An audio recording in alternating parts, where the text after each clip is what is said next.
Okay okay ठीक है. So before starting of today's session, we go through some questions.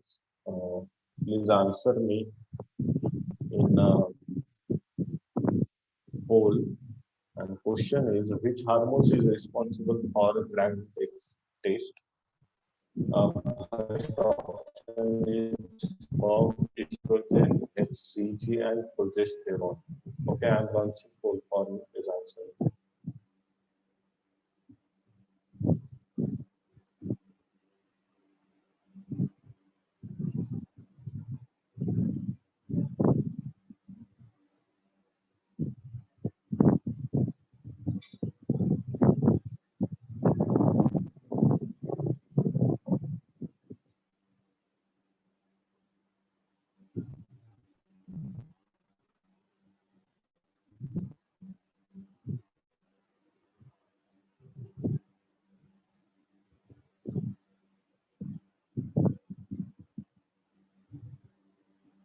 Okay, 30 seconds left, guys. Please answer first.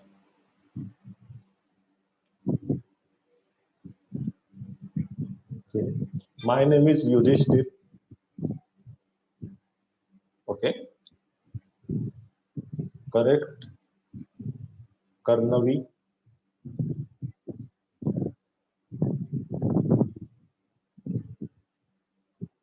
Okay. I'm ending the poll.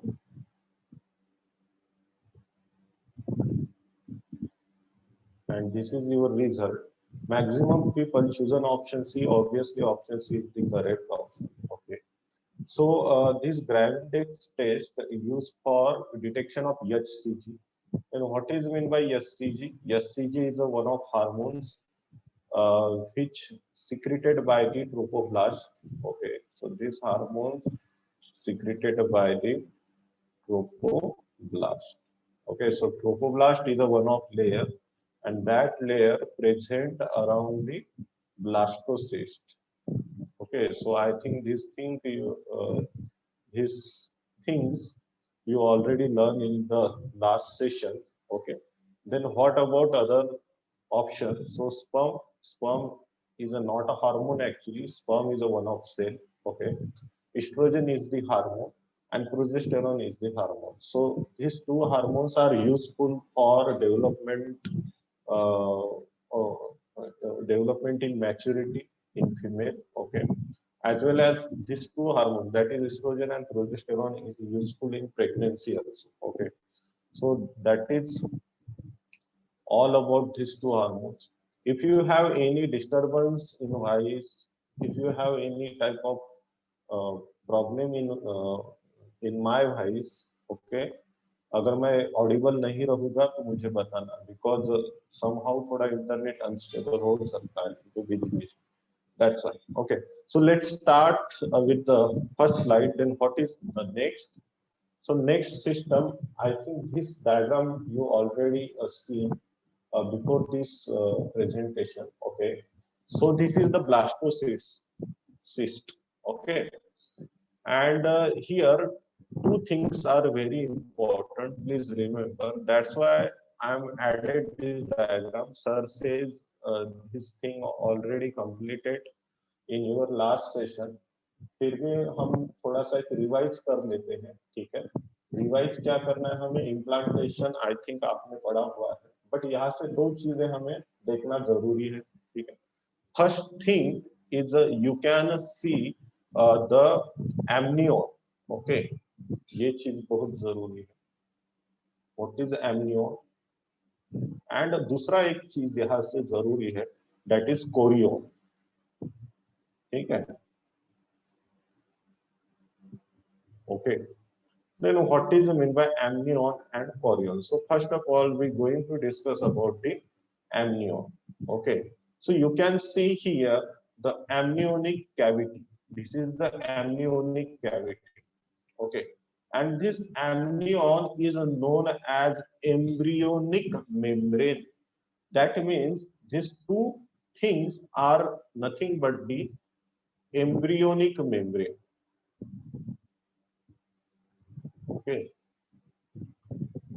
Then what is meant by embryonic membrane, guys? You already learn about the blastocyst. This thing is the blastocyst, okay? And this is the embryonic membrane. So why we dug up these two things first of all? मतलब ये हम क्यों पढ़ रहे हैं, revise क्यों कर रहे हैं इन चीजों को? Because this is a very important, ठीक है? आने वाला जो स्लाइड रहेगा, आने वाले जो पार्ट्स रहेंगे, उसके लिए ये बहुत ज्यादा जरूरी है, इसके लिए हम ये पढ़ रहे हैं, ठीक है? तो हमें पढ़ना है first of all embryonic membrane. So ये दो एम्ब्रियोनिक मेम्ब्रेन को हम पढ़ेंगे एंड आफ्टर दैट हम आगे चलेंगे अगला जो हमारा पार्ट है उसमें, ठीक है? सो एम्ब्रियोनिक मेम्ब्रेन का मतलब क्या होता है, ठीक है? जैसे for example you can see in this picture, this is the embryo, this part is the embryo, okay? And you can C around the embryo there have some embryonic structure. This is some structure, this is some structure, okay? ये कुछ structure बना हुआ है, ये कुछ structure बना हुआ है। सो आउटर मेम्ब्रेन जो है that is a Korean, okay? And you can see the amnion, it is the inner one. ये आप लोगों को दिख रहा है अंदर की तरफ, ठीक है? एंड इसके वजह से around the embryo, that's why it is known as embryonic membrane। मतलब ये एम्ब्रियो जो बन रहा है हमारा, ठीक है, डेवलप हो रहा है, उसके अराउंड ये मेम्ब्रेन हमें देखने को मिलते हैं। that's why we called as a embryonic membrane। इसके वजह से हम इसे क्या कहेंगे, एम्ब्रियोनिक मेम्ब्रेन, ठीक है? समझ में आ गया होगा why we called embryonic membrane। अब हमें पढ़ना क्यों है, ठीक है? देखिए अब इसका यूज बताता हूँ, और यूज बहुत जरूरी है, ठीक है? चलिए, so this embryonic membrane is important for development of embryo. मतलब जो हमारा एम्ब्रियो है उसके लिए ये बहुत जरूरी है, ठीक है? जैसे for example first of all function of amnion को हम देखते हैं, ठीक है? सो एमनियन और कोरियन ये दोनों भी किन चीजों से बन रहे हैं? ट्रोपोब्लास्ट से।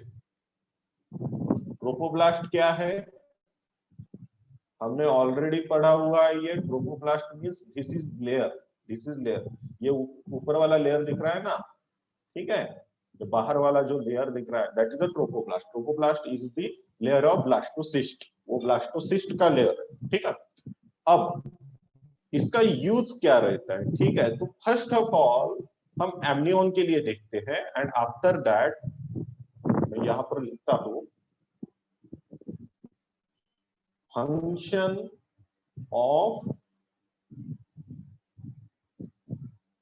एमनियन। और मेरा एक क्वेश्चन है आप लोगों के लिए, I think you observe some in your relative like any of pregnant woman, okay? आपने ऑब्जर्व अगर किया होगा जो गर्भवती महिलाएं रहती है दे ड्रिंक और नारियल का जो पानी रहता है, नारियल पानी मींस कोकोनट मिल्क और we can say coconut water, ठीक है? उसका ज्यादा कंजम्पशन करती है, ठीक है? देन वो क्यों करती है, किसी को पता होगा? Then you can answer me in chat box. नहीं पता होगा तो मैं उसके पीछे का रीजन बताता हूँ, साइंटिफिक रीजन बिहाइंड दैट, ठीक है? तब तक हम फंक्शन ऑफ एमनियन देखेंगे, तब तक किसी को अगर पता है तो बोल सकते हो मुझे। सो एमनियन का फंक्शन क्या है? एक्चुअली ये सराउंड करेगा हमारे एम्ब्रियो के अराउंड। तो एमनियन जो है release, actually amnion is the layer and this layer made by the cells, okay? It releases amniotic fluid, amniotic fluid। ये क्या रिलीज करते हैं? amniotic fluid। you can see in this picture again, so this blue color fluid is the amniotic fluid, actually इसे amniotic fluid कहा जाता है, okay? And this amniotic fluid is important for the shock, जो shock मिलेगा, shock in the sense जो झटके मिलते हैं, झटकों को एब्सॉर्ब करने के लिए। So it act as a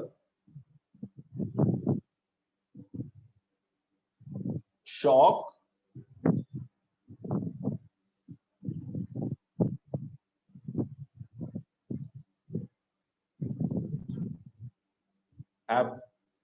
observer.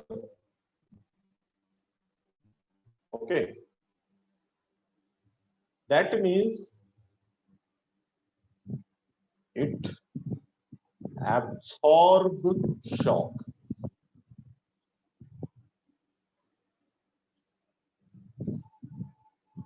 Okay, next thing, this amniotic fluid maintain a moisture, maintain moisture around embryo, मतलब एम्ब्रियो के अराउंड ये क्या करेगा, मॉइस्चर को मेंटेन करेगा. That means it prevent dryness. As well as next thing is it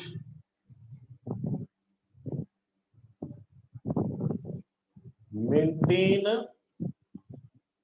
body temperature, okay, of embryo. ये और कौन सा काम करता है, बॉडी टेम्परेचर को मेंटेन करेगा. किसके बॉडी टेम्परेचर को मेंटेन करेगा, एम्ब्रियो के बॉडी टेम्परेचर को मेंटेन करेगा. ठीक है.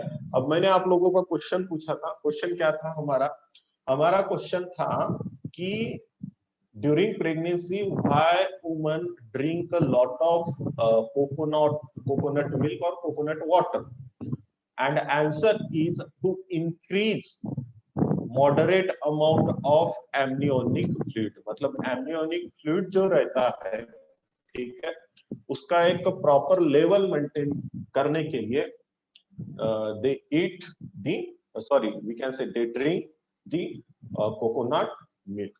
मतलब वो अगर नारियल का पानी जो है, that is the best remedy to increase the amniotic fluid. Okay, and that's why it is a protective. Okay, वो बाकी चीजों से प्रोटेक्ट करता है. कौन कौन से, जैसे आउटर मैकेनिकल शॉक्स जो है, बॉडी जो है कंटिन्यू हिलती डुलती रहती है, तो शॉक को एब्जॉर्ब करेगा वो. एज वेल एज वो क्या करेगा, बॉडी का टेम्परेचर मेंटेन करेगा एम्ब्रियो के. ठीक है. So this is the different important things or functions of amnion. ये फंक्शन जो है ये हमें amnion में देखने को मिलते हैं. ठीक है. If you have any type of doubt, you can ask, you can add your doubt in chat box. If don't, then click on yes. If it's clear to all of you, then click on yes. ठीक है.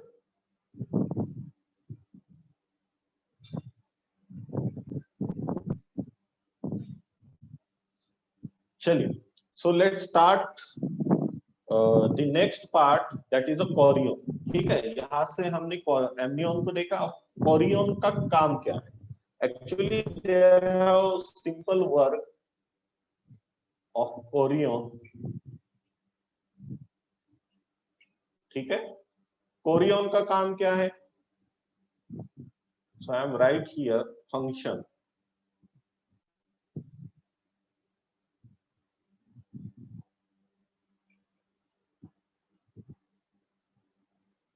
ठीक है. So chorion is the main part. Chorion is main part of placenta. ठीक है. Placenta जो रहता है वो मेनली कोरियन से बना हुआ रहता है. You can see here that is a chorionic villi. Okay, and that chorionic villi is the part of placenta. Okay, and it come from the embryo side. मतलब ये embryo के ओर से आ रहा है. Okay, and it embedded in the endometrium wall. Then what is meant by endometrium wall? Endometrium wall is the wall of uterus. मतलब ये uterus का wall है, उसमें ये embedded होगा. ठीक है. बस यही फंक्शन है हमारे कोरियन का. ऑलरेडी आई थिंक सर ने आप लोगों को बताया होगा कोरियोनिक विलाय वगैरह ये चीजें. ठीक है. ये उसका काम रहता है. ओके, नेक्स्ट थिंग इज, यहां पर एक वर्ड आपको दिख रहा है, that is allantois. Then what is mean by allantois? You can see this is a green thing, is the allantois. Okay, देखते ये भी. एलेंटोसिस का मतलब क्या होता है? ठीक है, सो एलेंटोसिस is useful for exchange of gases,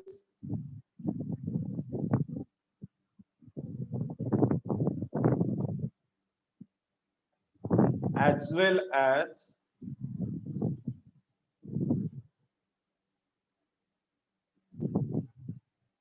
excrete waste. मतलब ये क्या करेगा? एलेंटोसिस का काम, जो गैसेस रहते हैं, ठीक है, उसको जो है एक्सचेंज करेगा. ओके, एज वेल एज ये क्या करता है? वेस्ट को एक्सक्रीट करता है. एक्सक्रीट इन द सेंस, यहाँ पर एक्सक्रीट से अच्छा वर्ड जो है वो कलेक्ट रहेगा. सो मैं यहाँ पर वर्ड चेंज कर देता हूँ, it collect the waste.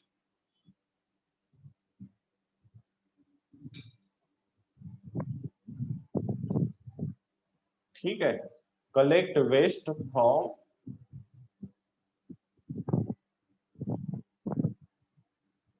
Embryo. मतलब एम्ब्रियो से ये क्या करेगा? वेस्ट को कलेक्ट करेगा, एंड वेस्ट को कलेक्ट करने के बाद ये बाहर छोड़ देगा उस वेस्ट को. ठीक है, तो ये कुछ चीजें जो है ये हमें देखने को मिलती है. ठीक है, कहां पर? ब्लास्टोसिस्ट के अंदर, इन द सेंस जो ब्लास्टोसिस्ट फ्यूज हो जाता है एंडोमेट्रियम वाल के साथ. ठीक है, so this is all about some of revision जो हमने लास्ट तक देखा था. उसमें मैंने शायद कुछ समथिंग अगर ऐड किया हो तो ठीक है. ओके, चलिए आगे चलते. Next thing is the formation of placenta. अब गाइस, फॉर्मेशन ऑफ प्लासेंटा के केस में है ना, मैं कुछ चीजें बताता हूँ. बाकी चीजें है ना लिखी वही हुई है ऑलरेडी, तो यहाँ पर मैं कुछ लिखूंगा नहीं.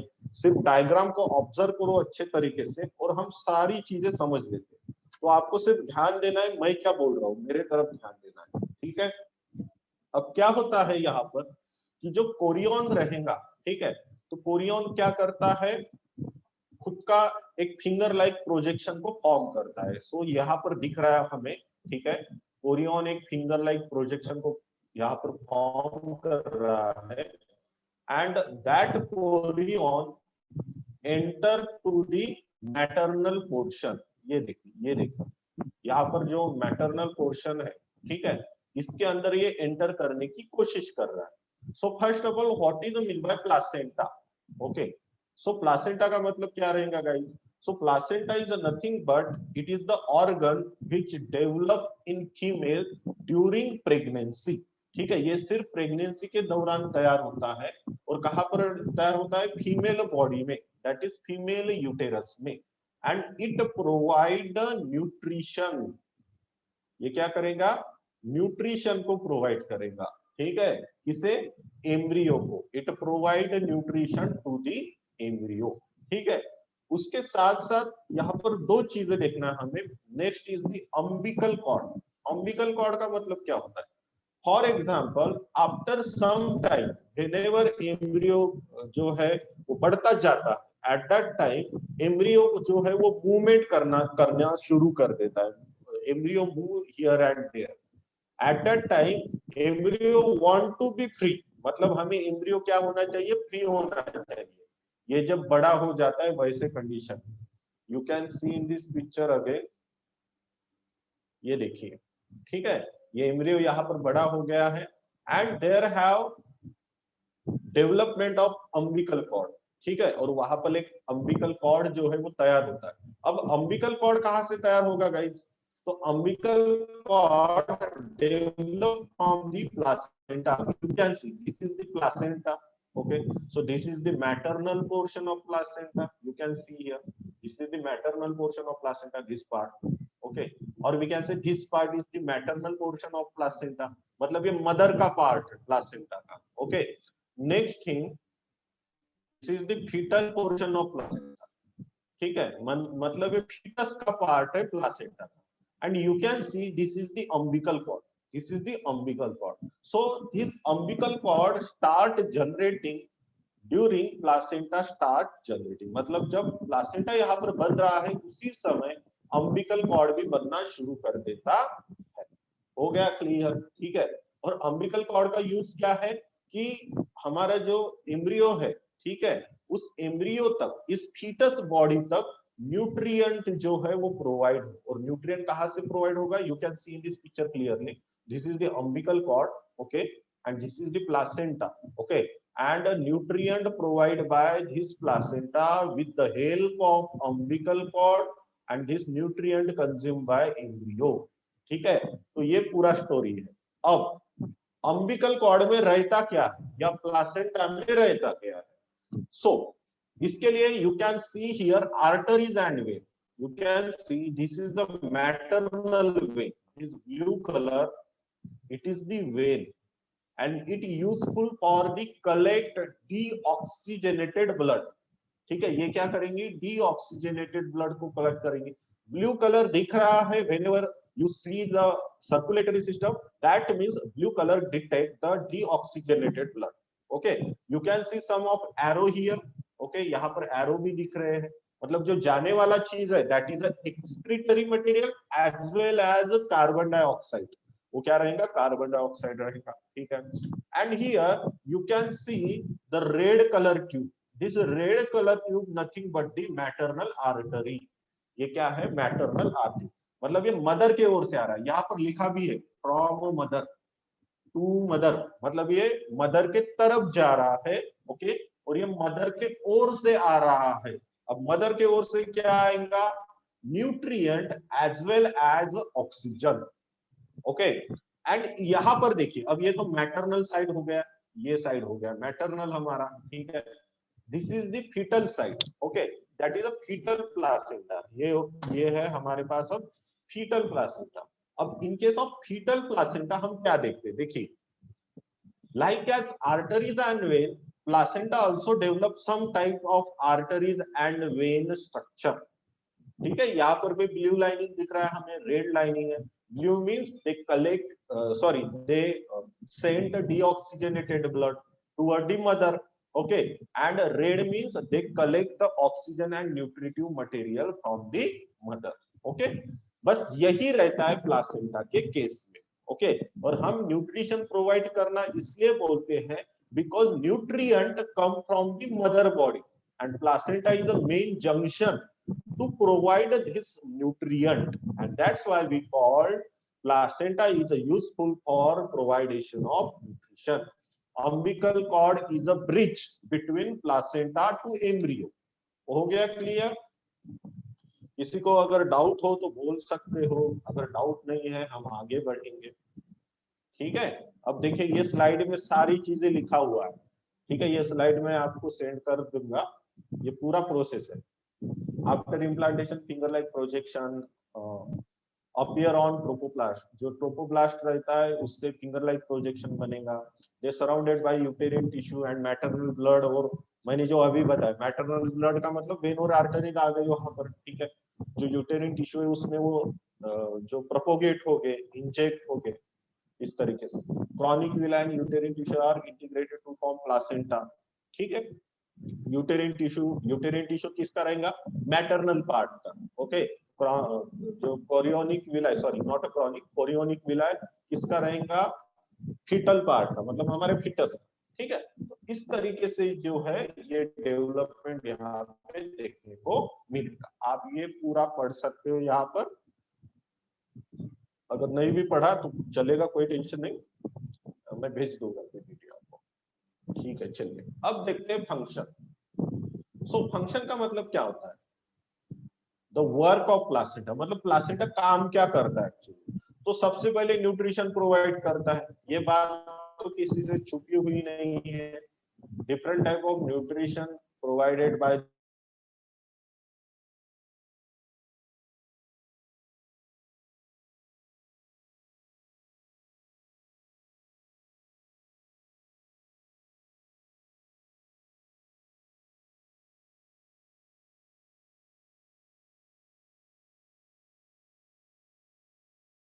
semi permeability or semi permeable. Then what is mean by semi permeable, guys? Please mention in chat box जल्दी. सेमी परमेबल का मतलब क्या होता है?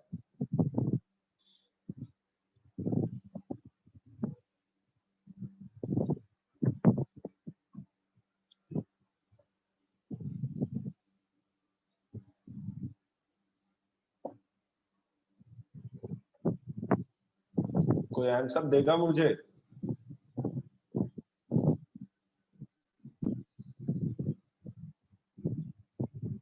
यस, करेक्ट से.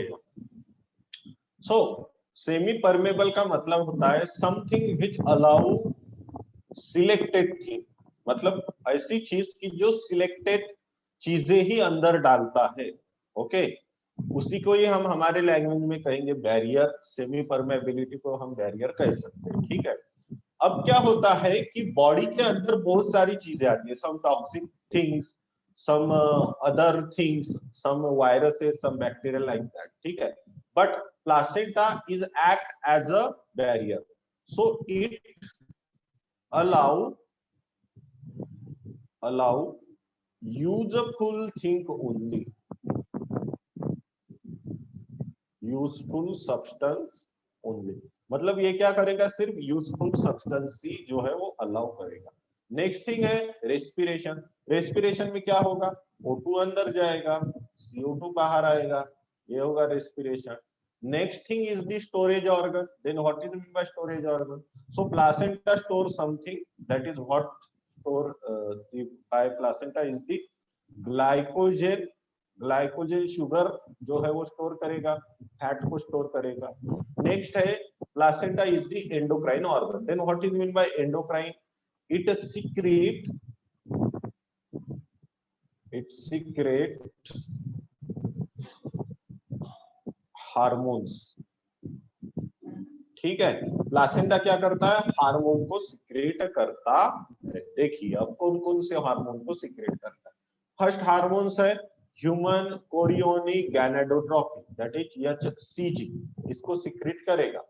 ये क्या करेगा? कार्पस ल्यूटेयम को मेंटेन करेगा, जिसके वजह से कौन सा हार्मोन्स बनने में मदद होती है? Progesterone. Okay. Next human placental lactogen. ठीक है, इसको सिक्रेट करेगा. लैक्टोजेन है इसका मतलब ऐसा hormones which useful for production of milk. वो क्या करता है? Stimulation of mammary gland. मतलब जो मैमलरी ग्लैंड रहते हैं फीमेल में, ठीक है, उसको वो स्टिमुलेट करेगा. इसके लिए मिल्क को डेवलप करने के लिए. Next is the estrogen and progesterone. Okay, इसको सिक्रेट करेगा. एस्ट्रोजन और प्रोजेस्टेरॉन का काम क्या रहता है? हमने ऑलरेडी पढ़ा है in the menstrual cycle. It useful for the maintain uterus lining, and that uterus lining also one of the nutrient and cellular structure for the maintaining of embryo. मतलब जो यूटेरस लाइनिंग रहता है वो उससे embryo का maintenance. Next hormones is the relaxing. What is the function of relaxing? During the parturition process, during the delivery process, मतलब बच्चे का जब जन्म होता रहता है, जब डिलीवरी होगी बच्चे की, उस समय बॉडी को रिलैक्स करने के लिए, बॉडी को इन द सेंस जो प्यूबिक मसल है, प्यूबिक मसल का मतलब होता है जो जेनेटाइल एरिया है फीमेल का, ओके, वेजाइनल आउटर पार्ट है, उसके मसल को रिलैक्स करने के लिए जो हार्मोन लगेगा दैट इज अ रिलैक्सिंग, उसे हम कहते हैं रिलैक्स. ओके. अब देखिए ये HCG है ना, ये प्लासेंटा तो रिलीज करता ही है, एज वेल एज जो हमारा कोरियन है वो भी उसको रिलीज करता है. ठीक है, जो हमारा कोरियन है ना ये भी HCG को रिलीज करेगा. ठीक है, तो ये बात ध्यान में रखना चाहिए. चलिए आगे बढ़ते हैं. सो this is the different type of hormones which release by the placenta. मतलब ये प्लासेंटा इसको कर रहा है रिलीज. किसी को डाउट है इसमें? If you have clear to all of things, then click on yes.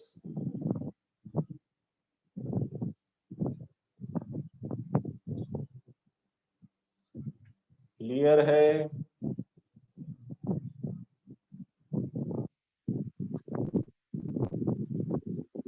No कुछ, ओके ठीक है, देन हम आगे बढ़ते हैं।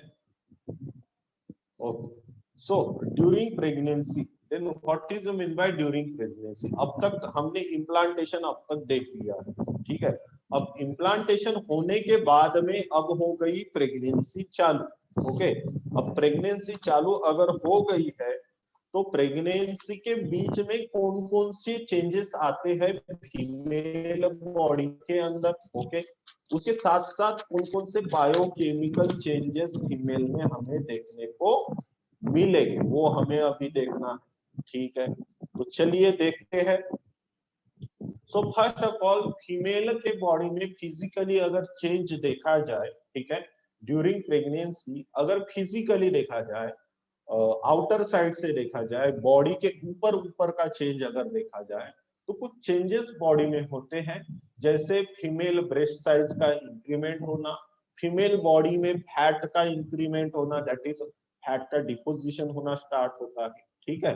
तो ऐसी चीजें हमें देखने को मिलती है। एज वेल एज फीमेल का न्यूरॉन सिस्टम अच्छे से डेवलप होता है उन दिनों में, ओके। फीमेल के ब्रेन में जो बच्चा रहता है, that is which baby hold by female, ठीक है, उसके बारे में एक आत्मीयता फॉर्म होती है। मतलब एक क्या बोलेंगे हम, क्या बोलेंगे, जैसा केयरिंग एंड लव वाला फीलिंग जो रहता है, that is a form in in their brains. उनके ब्रेन में ये सारी चीजें जो है वो तैयार होना शुरू होती है। So that is some outer change, और we can say physiological changes, ठीक है। तो हमें फिजियोलॉजिकल चेंजेस का कुछ करना नहीं है, हमें बायोकेमिकल थिंग्स देखना है कि बॉडी के अंदर क्या क्या चेंजेस आएंगे on the level of molecule, on the level of biochemical, ठीक है। तो सबसे पहले कुछ हार्मोन का इंक्रीमेंट होगा ड्यूरिंग प्रेगनेंसी। कौन कौन से हार्मोन बढ़ेंगे? एस्ट्रोजन, प्लीज ध्यान में रखना ये चीज, ओके। Progesterone, okay. और हार्मोन बढ़ता है जिसका नाम है कॉर्टिसोल, ओके। मैं लिखता हूं हार्मोन यहां पर, ओके। और हार्मोन बढ़ता है relaxin, okay. Prolactin,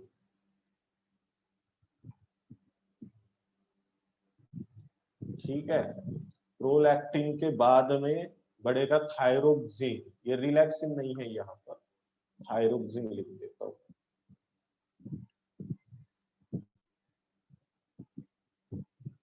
okay.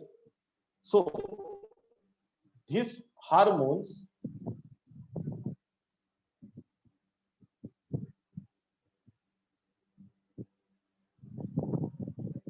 Increase in female body, ठीक है। ये फीमेल बॉडी में इतना हार्मोन्स जो है वो बढ़ता है during pregnancy. Why it happen and what is the significance of different hormone? So देखते हैं एक एक का significance. So first of all, this is oestrogen and progesterone. So oestrogen and progesterone is the important for, किसके लिए important है ये? For the development of uterine lining. ये जो यूटेरिन का लाइनिंग रहता है, इसको डेवलप करने के लिए प्रोजेस्टेरॉन और एस्ट्रोजन की जरूरत है। कॉर्टिसोल, कॉर्टिसोल हार्मोन क्या करता है, मैं यहाँ पर लिख देता हूँ। प्रोजेस्टेरॉन और एस्ट्रोजन तो हमने बहुत बार देखे हैं। कॉर्टिसोल जो रहता है ना,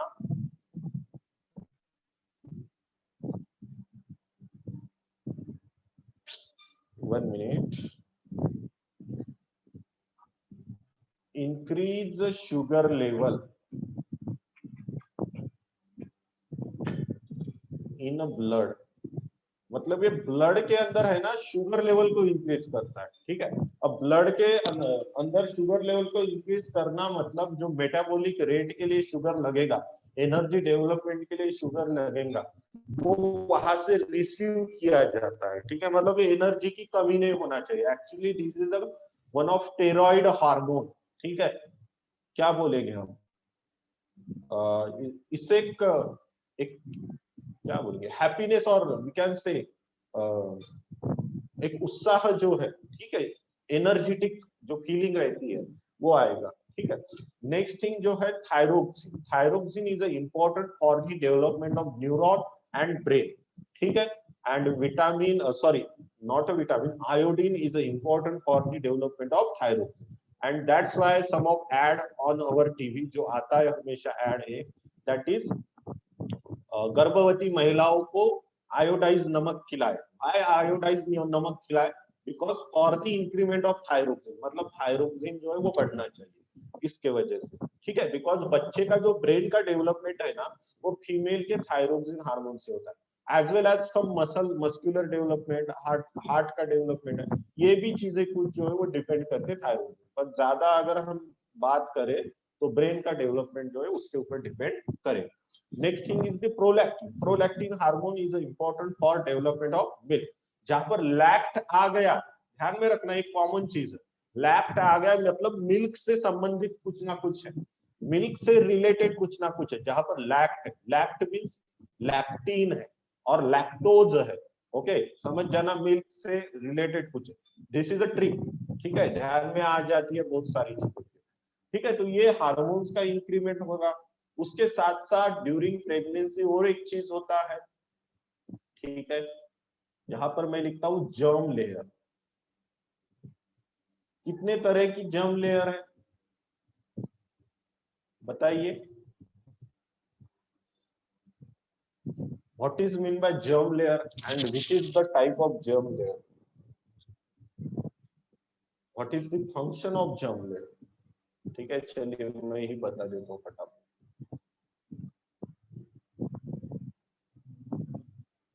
एंडोडर्म,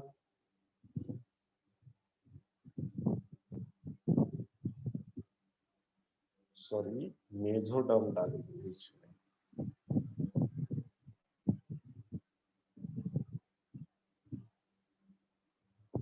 मेसोडर्म,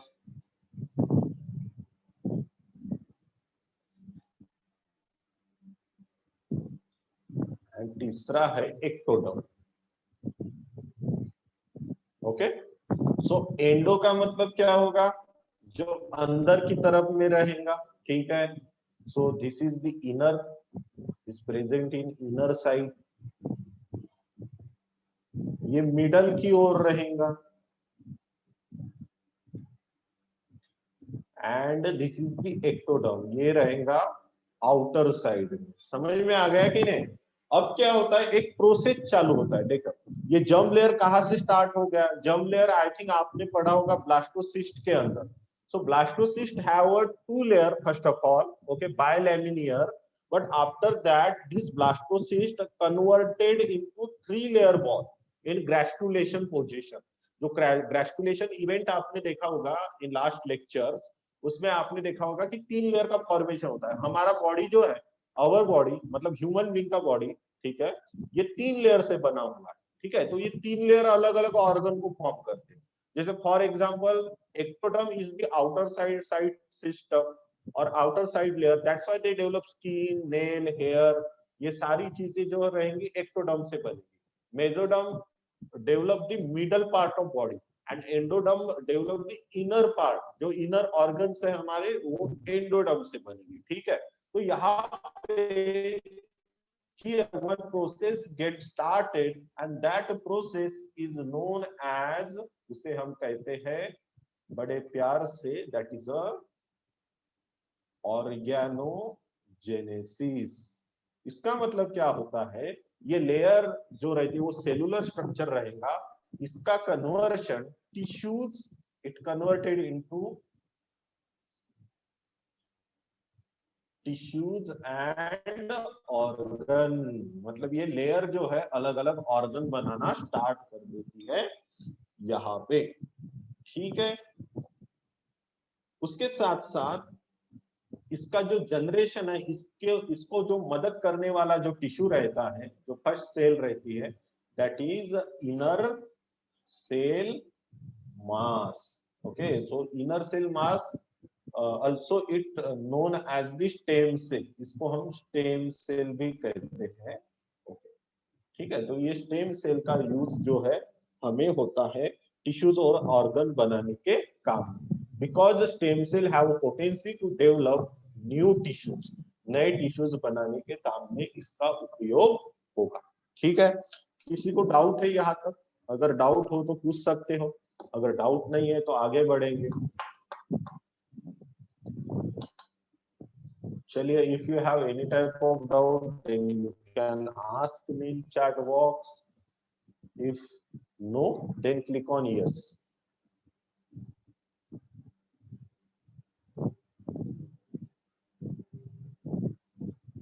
चिन्मय, अश्विनी, आदित्य, किसी को डाउट नहीं है? चलिए आगे बढ़ते हैं फिर। समझ में आ रहा है कि नहीं? अगर नहीं आ रहा है तो बताना मुझे। ओके, ठीक है। अब देखिए, अब हमने ऑर्गेनोजेनेसिस स्टार्ट कर दिया है। Actually it also known as embryonic development, उसको हम एम्ब्रियोनिक डेवलपमेंट भी कहते हैं। अब एम्ब्रियोनिक डेवलपमेंट क्यों कहेंगे? क्योंकि एम्ब्रियो का डेवलपमेंट हो रहा है। तो देखिए, फर्स्ट मंथ में क्या बने, ये बहुत इंटरेस्टिंग चीज है, मुझे तो बहुत इंटरेस्ट आता है। फर्स्ट मंथ में बनता है हार्ट। अब हार्ट क्यों बनता है सबसे पहले? बिकॉज सर्कुलेशन होना चाहिए बॉडी में। नेक्स्ट सेकंड मंथ में बनता है limbs and digit. Limbs mean हमारे हाथ पैर ये चीजें, डिजिट मीन्स फिंगर, ठीक है, हमारे फिंगर बनेंगे। Next major organ made in the third month और start development from the third month, ठीक है। तो मेजर ऑर्गन में कौन कौन से ऑर्गन आएंगे? Digestive system, genital system, respiratory system, इस तरीके के जो ऑर्गन रहेंगे। सर्कुलेटरी सिस्टम ऑलरेडी पहले मंथ से ही स्टार्ट हो जाता है बनना, ठीक है। So that major organ made in the third, made in the say start for development. Next पांचवें मंथ में, फिफ्थ मंथ में बेबी जो है वो मूवमेंट करने लगता है। You can see in this picture, ये ऐसा घूम रहा है इधर उधर, ठीक है। सिक्स मंथ में बॉडी पर हेयर आ जाएंगे, आई लैशेस आ जाएंगे, ठीक है, आई लैशेस आ जाएंगे। आईलिड को ओपन करने लगेगा बेबी, ठीक है, एम्ब्रियो। और 9 मंथ तक ये पूरा डेवलप हो जाएगा। आगे एक इंटरेस्टिंग चीज है, कुछ पिक्चर्स है वो बहुत इंटरेस्टिंग है। जैसे आप देख सकते हो, this is first month baby, this is second month, this is third, fourth, fifth, six, seventh, 8 और 9 मंथ बेबी। ये 9 मंथ तक ऐसा हो जाता है, ठीक है।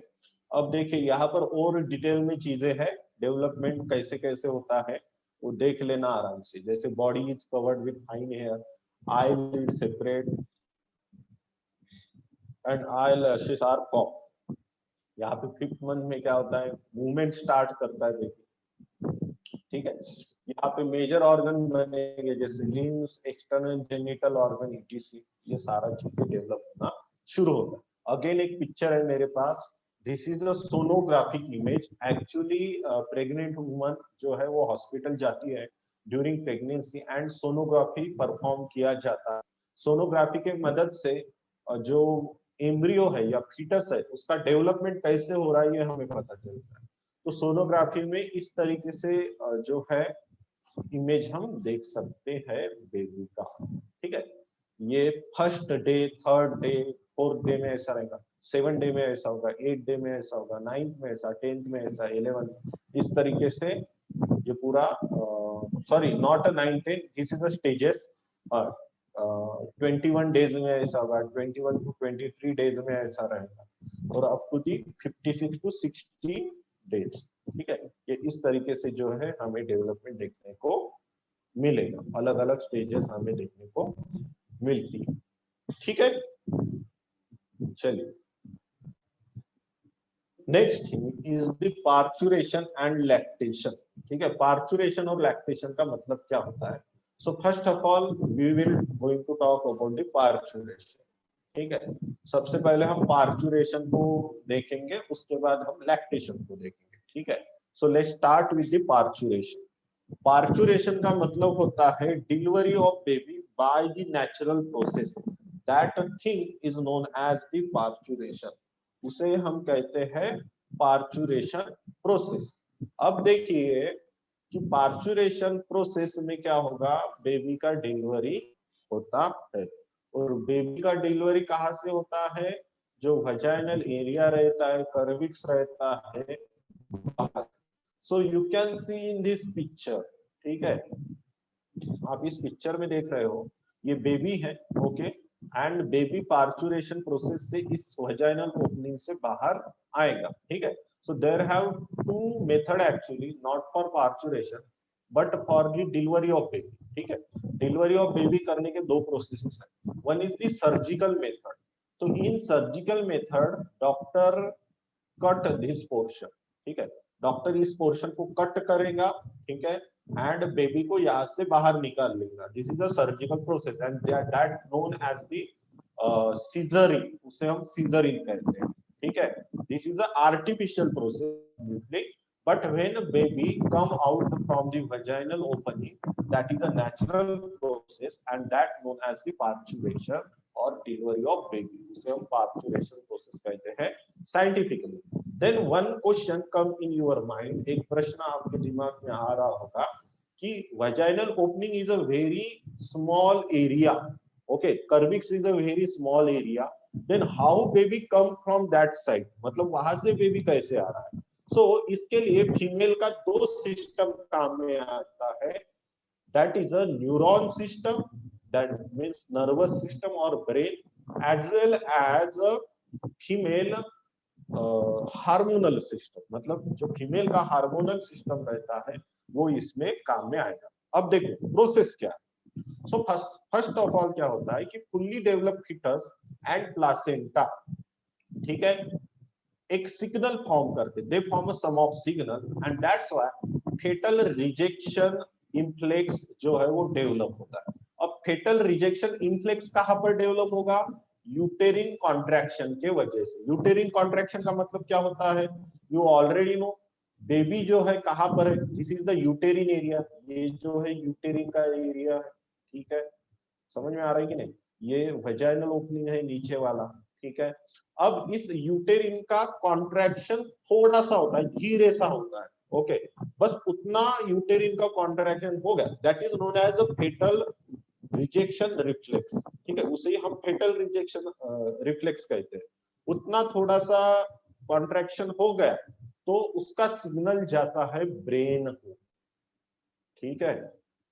अब ब्रेन को सिग्नल जाने के बाद ब्रेन पिट्यूटरी ग्लैंड से किसको रिलीज करेगा, ऑक्सीटोसिन को, ठीक है, एंड ऑक्सीटोसिन को रिलीज करने के बाद कॉन्ट्रैक्शन ऑफ यूटेरिन गेट हाई, मतलब यूटेरिन का कॉन्ट्रैक्शन जो है वो बढ़ जाता है। साथ ही साथ यहाँ पर एक और हार्मोन रिलीज होता है and that hormone is known as relaxin,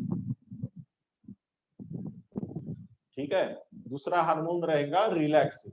अब रिलैक्सिन का काम क्या रहता है, तो रिलैक्सिन का सिंपल काम है, relaxin relax the pubic muscles, okay, जो प्यूबिक मसल का जो पार्ट है उसको रिलैक्स करने का काम कौन करेगा, रिलैक्सिन। कभी कभी क्या करते हैं डॉक्टर्स है ना, किसी फीमेल में दिक्कत रहती है रिलैक्सिन वगैरह का, ठीक है, तो उनमें है ना कुछ इंजेक्शन जो है वो दे देते हैं आर्टिफिशियल, मतलब वो हार्मोन्स वो ऐड कर देते हैं जिसके वजह से ज्यादा रिलैक्स होता है एरिया फीमेल में और उसके वजह से बेबी को आने में तकलीफ नहीं होती है। ये कुछ मेडिकेशंस रहते हैं उस केस, ठीक है। तो हम क्या करते हैं ना, अब रिलैक्सिन ने क्या कर दिया, जो प्यूबिक मसल्स रहते उसको रिलैक्स कर दिया, ऑक्सीटोसिन ने क्या कर दिया, जो हमारा यूटेरिन एरिया रहता है उसको कॉन्ट्रैक्ट करना शुरू कर दिया। कॉन्ट्रैक्ट करना मतलब बेबी नीचे नीचे आ जाएगा, ठीक है। तो ऐसा सिस्टम होने के बाद क्या होता है, delivery, that known as parturition, उसे हम कहते हैं पार्चुरेशन, ठीक है, समझ में आ गया पार्चुरेशन। अब ये हो गया पार्चुरेशन, हम थोड़ा सा एक एक दो फंक्शन लिख देते हैं रिलैक्सिन और ऑक्सीटोसिन का, ठीक है, मतलब और अच्छे से ध्यान में रहेगा। तो सबसे पहले लिखते हैं ऑक्सीटोसिन, ठीक है। So this oxytocin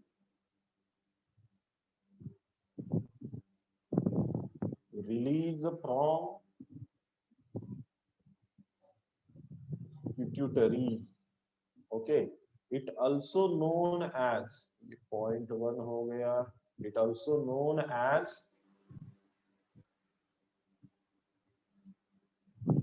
ejection hormone, okay, और इसका काम क्या है? It increase contraction of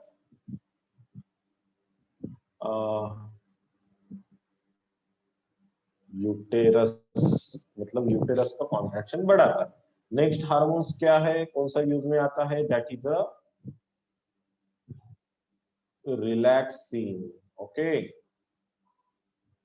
relaxin क्या करेगा यहाँ पर? फर्स्ट काम रहता है रिलैक्सिन का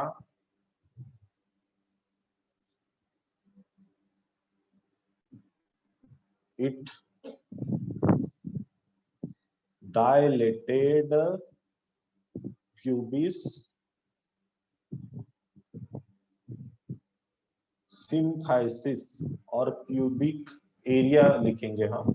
एक्चुअली और एक वर्ड है साइंटिफिकली इसमें दिया गया है, मैं उसको भी ब्रैकेट में लिख देता हूँ। ठीक है, तो वो वर्ड है प्यूबिस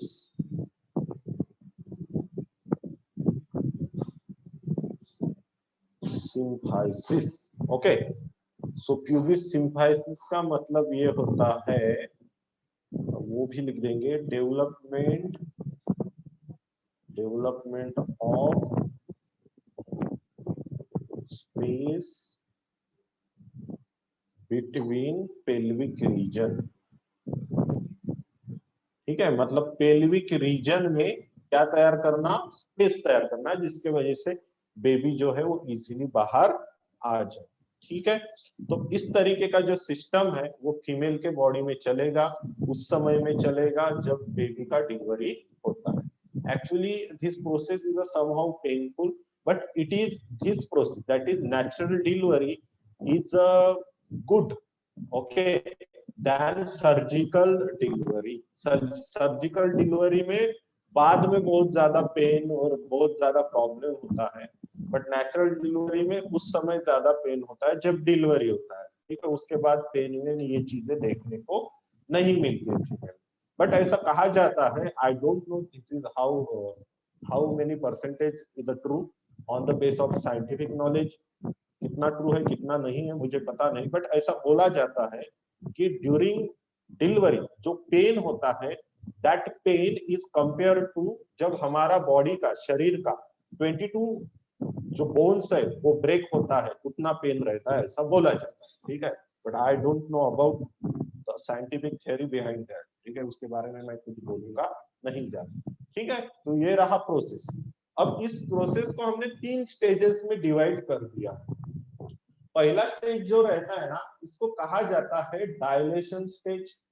नेक्स्ट स्टेज जो रहेगा उसे कहा जाता है expulsion stage, and third stage रहता है प्लासेंटल स्टेज। ठीक है, तो देखते हैं स्टेज 1, डायलेशन स्टेज। अब ये डायलेशन स्टेज जो है, इट स्टार्ट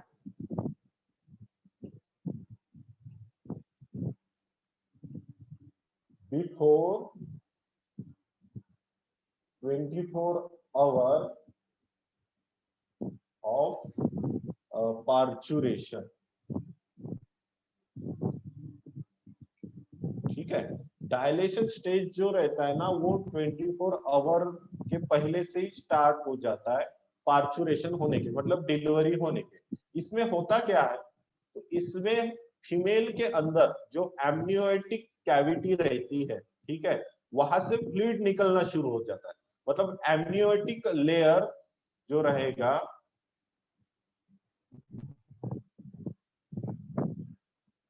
ठीक है, ये ब्रेक होना शुरू होता है। ठीक है, और ये वजाइनल ओपनिंग से थोड़ा थोड़ा लिक्विड जो है वो आना शुरू होता है, जेली लाइक मटेरियल जो है वो निकलना शुरू होता है। That is known as dilation stage. इसका एक संकेत है कि आगे चल के डिलीवरी होने वाला है। नेक्स्ट स्टेज जो है, सेकंड स्टेज, इसे कहा जाता है एक्सपल्शन।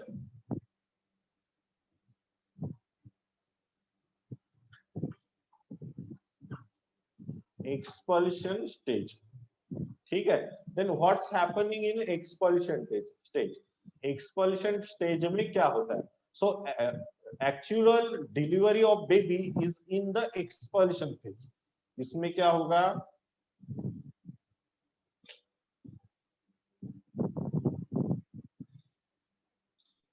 सॉरी, इसमें होता है delivery of baby. Okay, and ये डिलीवरी ऑफ बेबी का जो फेज रहता है ये थोड़ा मतलब from some minute to hour तक चल सकता है। Okay, it depend on female कितना रिलैक्सिंग जो है वो रिलीज कर रही है, कितना फीमेल का जो ये ओपनिंग रहता है, वेजाइनल ओपनिंग होता है, ये कितना रिलैक्स हो रहा है, एज वेल एज वो कितना जोर लगाना, मतलब उसको कितनी फोर्स से बाहर फेंक रहा है। ठीक है। आई थिंक आपने एक फिल्म देखा होगा, that is three idiot, and three idiot में एक सीन है डिलीवरी का, आई थिंक उसमें वो बोला जाता है पुश करो, पुश पुश करना मतलब फीमेल को जोर लगाना पड़ता है। ठीक है। तो ये एक्सपल्शन स्टेज जो रहता है, इसका time period from some minute to hour रह सकता है, मतलब कुछ मिनट के अंदर भी डिलीवरी हो सकता है अगर बहुत अच्छे से हुआ सब कुछ तो, या कुछ कभी कभी क्या होता है बच्चा यहाँ पर आके फंस भी जाता है, तब डॉक्टर है ना सर्जिकल वे से इसे इमरजेंसी में निकाल देते हैं, मतलब डॉक्टर को सर्जरी करना पड़ता है बच्चे को निकालने के लिए। ठीक है। तो ऐसे कॉम्प्लिकेशन आते हैं, पुराने जमाने में बहुत ऐसा होता था, इसलिए लोग क्या करते थे, बहुत सारे बेबी जो है वो रखते थे इसके वजह से, मतलब एक अगर मर जाता है पेट में तो दूसरा पैदा कर लेंगे इस तरीके से। नेक्स्ट थिंग रहता है प्लासेंटल स्टेज। ठीक है।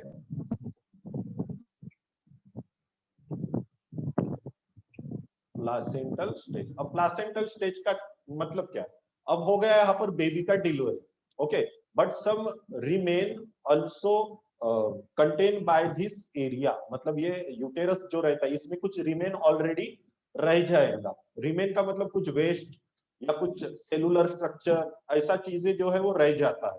तो इसके वजह से लास्ट में क्या होता है, after birth powerful यूटेरिन contraction happen here. ठीक है, यहां पर होता है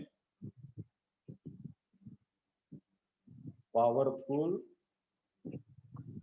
यूटेरिन कॉन्ट्रैक्शन। उसके वजह से क्या होगा कि ये पूरा मटेरियल जो रहता है ना, ठीक है, वो जो है वो पूरा का पूरा जो है वो बाहर निकल आता है।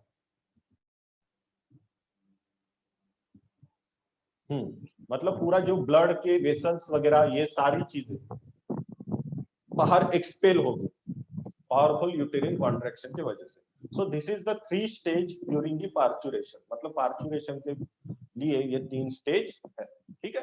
अब बच्चे का डिलीवरी हो गया है। ठीक है। अब डिलीवरी होने के बाद क्या होता है वो देखेंगे। क्वेश्चन है, क्वेश्चन देख लो। डिलीवरी हो गया, अभी बच्चे का मिठाई बांटना चालू कर दिए लोगों ने। ठीक है। क्वेश्चन क्या है? अरे खुशी खुशी में क्वेश्चन भूल गया पढ़ना। Which one of following is responsible for parturition? Somatostatin, relaxin, testosterone, lactogen. चलिए, I am launching poll for you, जल्दी जल्दी आंसर कीजिए।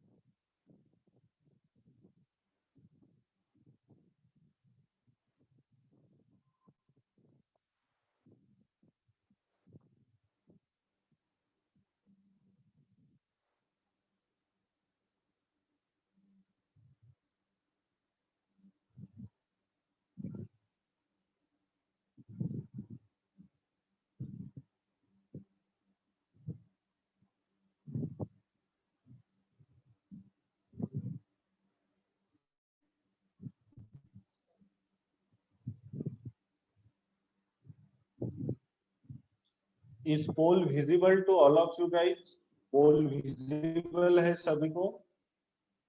किसी ने आंसर नहीं किया है अब तक, कुछ भी तुक्का मार दो अगर नहीं आ रहा है तो।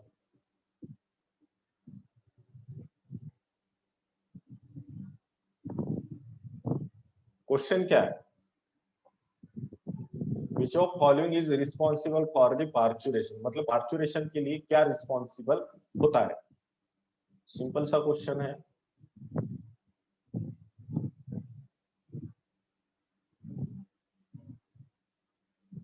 ठीक है, मैं पोल को एंड कर देता हूं, मैं ही बता देता हूँ इसका आंसर। ये तुम्हारा रिजल्ट है, किसी ने भी आंसर नहीं दिया, कैसा करोगे? ठीक है चलिए। तो यहाँ पर देखिए सिंपल सा क्वेश्चन है और क्वेश्चन का आंसर है रिलैक्सिन। ठीक है, सो रिलैक्सिन ऐसा हार्मोन्स रहता है जो पार्चुरेशन के टाइम में यूज आता है। ठीक है, सोमैटोस्टैटिन ये एक हार्मोन्स ही है, बट सोमैटोस्टैटिन जो है ये ग्रोथ इनहिबिटर है। ग्रोथ इनहिबिटर इसका मतलब क्या रहेगा कि हमारा जो ग्रोथ हार्मोन्स रहता है उसको कंट्रोल रेगुलेट करने का काम सोमैटोस्टैटिन करेगा। ठीक है, नेक्स्ट क्या है? नेक्स्ट है टेस्टोस्टेरॉन। ओके, टेस्टोस्टेरॉन किस में रहेगा? मेल में रहेगा, this is the male hormone. Lactogen क्या रहेगा? Lactogen is a milk producing hormone, ये क्या करता है? मिल्क को प्रोड्यूस करता है। ठीक है, चलिए आगे बढ़ते हैं। नेक्स्ट थिंग है डेवलपमेंट ऑफ डेवलपमेंट कैसे होता है वो हमें देखना है। ठीक है, सो यहाँ पर क्या हो गया कि आप देख रहे हैं this is a fertilize egg. Okay, and this fertilize by only one sperm, मतलब ये वन स्पर्म के वजह से फर्टिलाइज हो गया। अब सेकंड सेल स्टेज में दो सेल बन गया, but this two cell not joint each other. ठीक है, मतलब ये दो सेल एक दूसरे को अटैच नहीं है या एक्सीडेंटली जो है वो अलग अलग हो गए। At that time this two cell from the one zygote, ठीक है, एक जाइगोट के दो सेल, ठीक है, इट स्टार्ट इंडिपेंडेंट डेवलपमेंट। ये क्या करते हैं इन्होंने? खुद का डेवलपमेंट स्टार्ट कर रहे हैं। You can see here in this diagram. तो ऐसे समय में कौन से ट्विन हो गए? That is a identical twin. Identical twin यहाँ पर पिक्चर है, दोनों भी एक जैसे ही देख रहे हैं।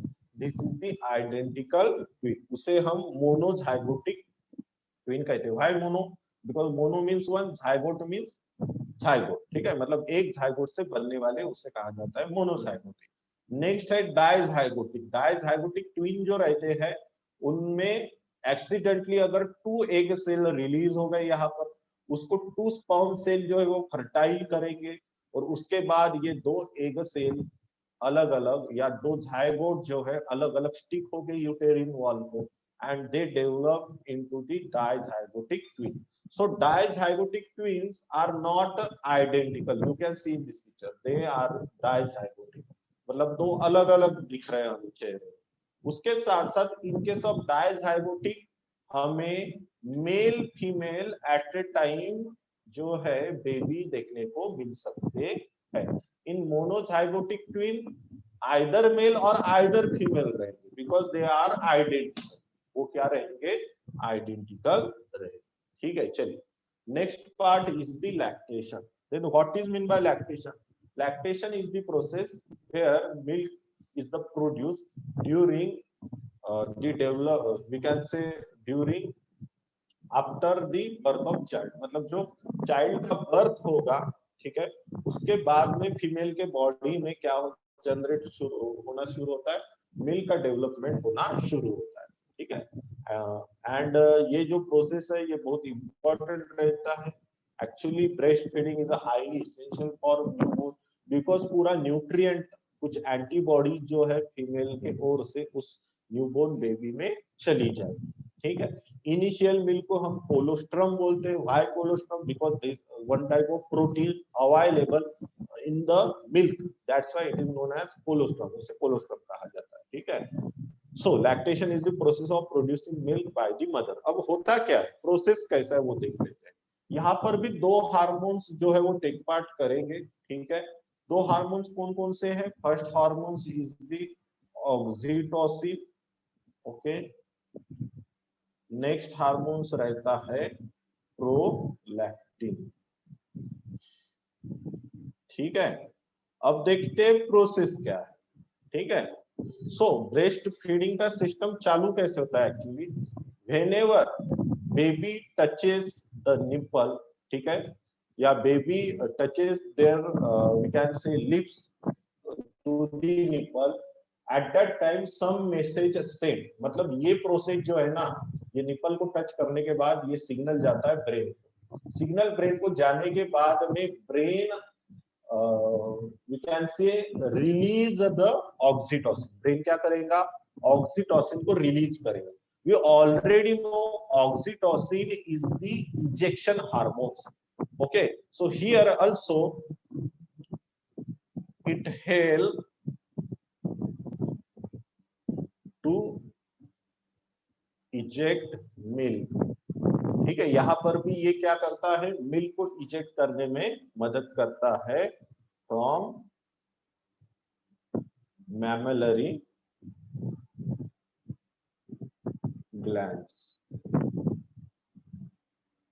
एंड alveoli of breast, ठीक है।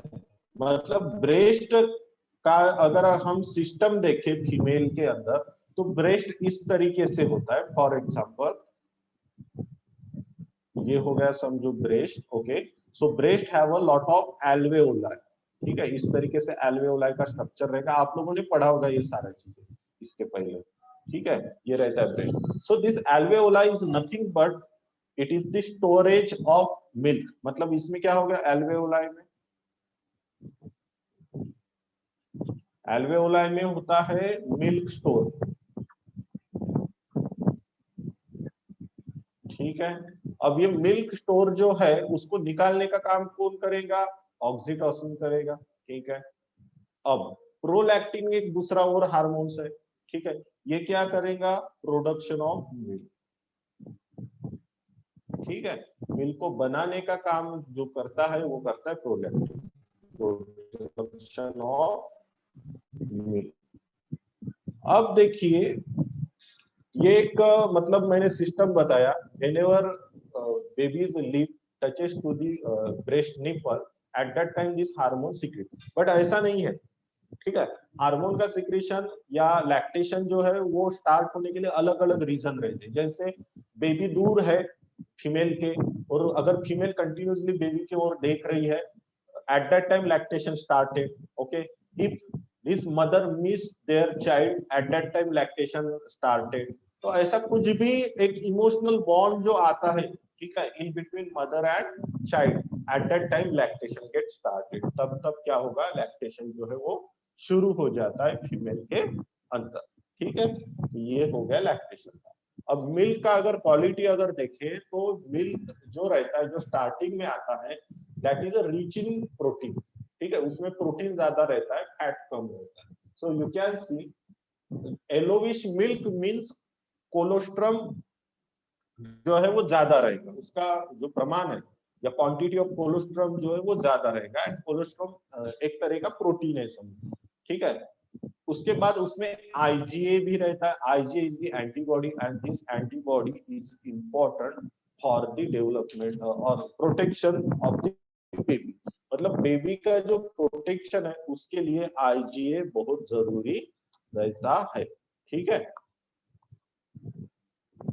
चलिए नेक्स्ट जो है, ये आप लोग डिफरेंस देख सकते हो, ठीक है। ये जो मिल्क है इसमें, ये 25 डेज वाला मिल्क है जो व्हाइट है, और येलोइशनेस यहाँ पर कम होते जा रहा है जैसे जैसे आप आगे बढ़ोगे वैसे वैसे, ठीक है।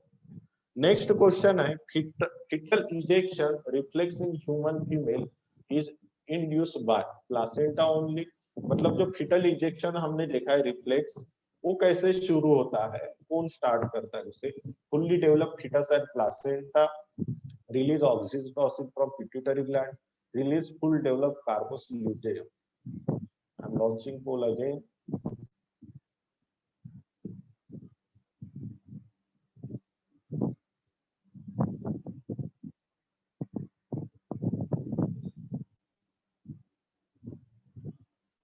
ठीक है, आप लोग आंसर ही नहीं दे रहे हो, बंद कर देते।